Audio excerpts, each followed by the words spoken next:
I've been meaning to buy a bike for absolutely ages, but I just needed a little bit of a push. And when Kate told me about the cycle challenge, I thought I'd give it a go, and now have a bike and have been out on it. My Stokell's a cycling program that gets more people to start cycling and keeps them cycling. I didn't really fancy cycling because of the weather, and I don't know, I just got out of the habit, I think. But the challenge has got me back on the bike, and I've carried on doing it since. So. Right. A workplace cycle challenge is a behaviour change program that gets more people cycling. We work in a town or a region, and we get the companies in that town and the organisations to compete in a fun challenge to see who can get the most staff to get on a bike and give cycling a go. Well, there was one lady in the college, she had been thinking about buying a bike for a while, and one of her colleagues had been saying, oh, you know, you should get on a bike, and she cycles in probably about 2 or 3 times a week now, and she still logs her miles. We've got a behaviour change program, we've got an online cycling community, and we've got people.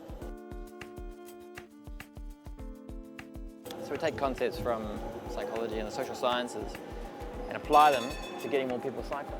So take something like self-perception theory, and we say, cool, one of the best ways to get more people on bikes is simply to get them on a bike and get them to experience it for themselves and give it a go.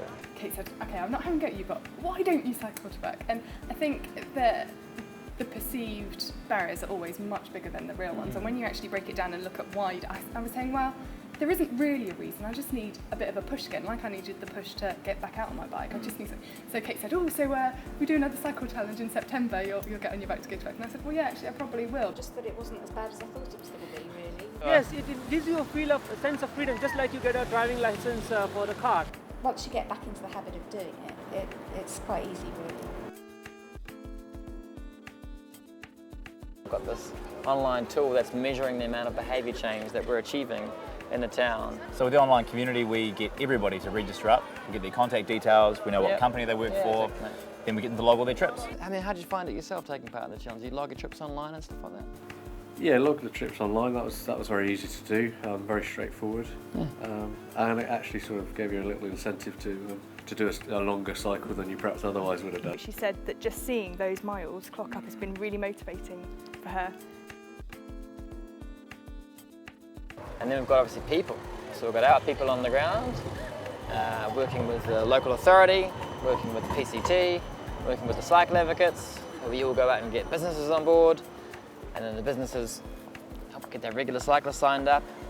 And thousands of regular cyclists in the town wanting to get more people on bikes. I'm interviewing students at the moment. I always suggest they cycle in. Good. Because I think it's better that they do cycle in, a bit of exercise, and you know, we haven't got enough parking spaces really enough for that, and they should get into good habits, I think, at this age. They're passionate about it, and this program sort of uses them. We give them a tool to use, we give them incentives to use to go out and recruit and get more people on bikes.